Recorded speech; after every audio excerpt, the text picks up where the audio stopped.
வணக்கம். ரமேஷ் கண்ணனின் சமூக பார்வை யூடியூப் சேனல் மூலமாக உங்களை எல்லாம் சந்திப்பதில் மகிழ்ச்சி அடைகின்றேன். இன்று முதல் நம்ம திருவள்ளூர் நாடாளுமன்ற எம்பி அவர்கள் சசிகாந்த் செந்தில் IAS அவர்கள் எந்த ஒரு முன்னறிவிப்புமின்றி இந்த தமிழக மாணவர்களை ஒன்றிய அரசு பழிவாங்கும் நடவடிக்கையாக சனாதனவாதிகளுடைய பிரச்சனையை எல்லோரும் படிப்பதுதான். அந்த RSS சங்கிகள், அதிலும் குறிப்பாக தமிழகத்தில் கல்வியில் எல்லாவற்றிலும் சிறந்து விளங்கக்கூடிய இந்த மாநிலத்தை எப்படியாவது சங்கி கூட்டத்தில் சேர்க்க துடிக்கிறார்கள்.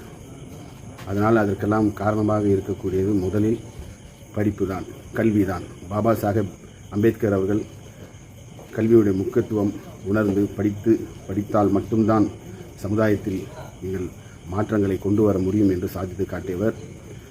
ஒடுக்கப்பட்ட மக்களின் விடுவெள்ளியாக இருந்தவர். இன்று அவர்கள் நிலைமையெல்லாம் IAS, IPS, கலெக்டர், ஜட்ஜு இந்த மாதிரியான பல போஸ்டில் ஒடுக்கப்பட்ட சமுதாயத்தில் இருந்த மக்கள்லாம் வந்திருக்காங்கன்னா அது முழு காரணம் பாபா சாஹேப் அம்பேத்கர் அவர்கள். அதற்கு அவர் மூல காரணம் அவர் கல்வி என்பதை நிரூபித்து காண்பித்திருக்கிறார்.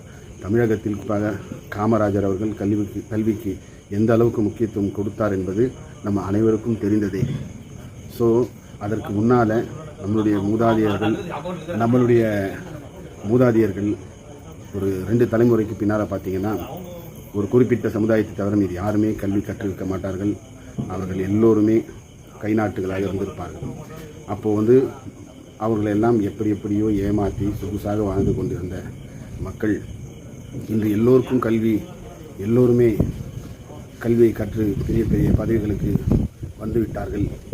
இதை சனாதனவாதிகளாலும் சங்கிகளாலும் இதை ஏற்றுக்கொள்ள முடியவில்லை.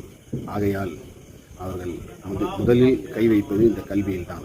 இதை உணர்ந்த சசிகாந்த் செந்தில் அவர்கள் அந்த மாணவர்கள், ஆசிரியர்கள், இவர்கள் எல்லோருக்கும் மாணவர்களுக்கு அந்த கல்வி தொகை 2023, 2024, 2025 சேர்த்து கிட்டத்தட்ட 2152 கோடி இதுவரை ஒன்றிய அரசு தமிழகத்திற்கு விடுவிக்காமல் இருக்கிறது. இதை கேட்டால் அந்த சங்கி அமைச்சர் சொல்கிறார், தர்மேந்தர் பிரதான் அவர் சொல்கிறார் என்னன்னா, நீங்கள் ஹிந்தியை ஏற்றுக்கினாதான் உங்களுக்கு நிதியை ரிலீஸ் பண்ணுவோம் அப்படின்னு சொல்லியிருக்காரு.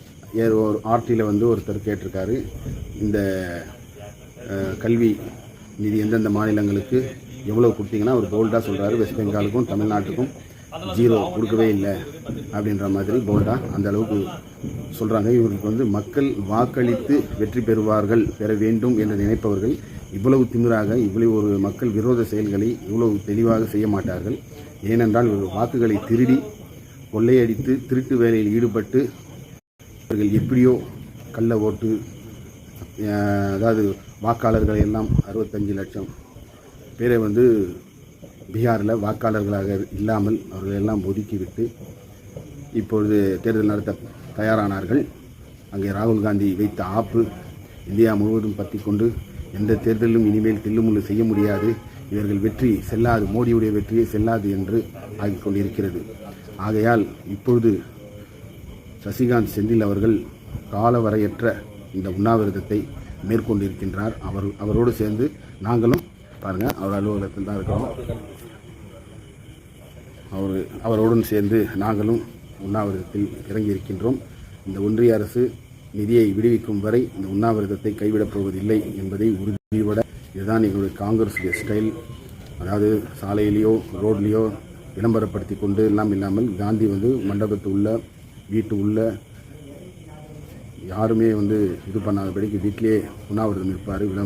எல்லாரும் அங்கே எவ்வளவு மன்றாடி கேட்டாலும் அவர் அந்த கோரிக்கை நிறைவேறாமல் அந்த உண்ணாவிரதத்தை கைவிட மாட்டார். அதே பாணியில் தான் இது எங்களுடைய ஸ்டைல், காங்கிரஸுடைய ஸ்டைல் இதுதான் என்பதை உணர்த்தும் வகையில் எந்த ஒரு முன்னறிவிப்பும் இன்றி நேராக எல்லாரும் உட்கார்ந்துட்டோம். உண்ணாவிரதம் ஆரம்பிச்சிச்சு. எத்தனை நாள் போவோம், எப்படி இருக்கும் என்று யாருக்கும் தெரியாது. காலவரையற்ற உண்ணாவிரதம் இருக்கின்றோம். உங்களுடைய ஆதரவு தமிழக மக்கள், மாணவர்கள், குறிப்பாக பள்ளி ஆசிரியர்கள் எல்லோரும் இதில்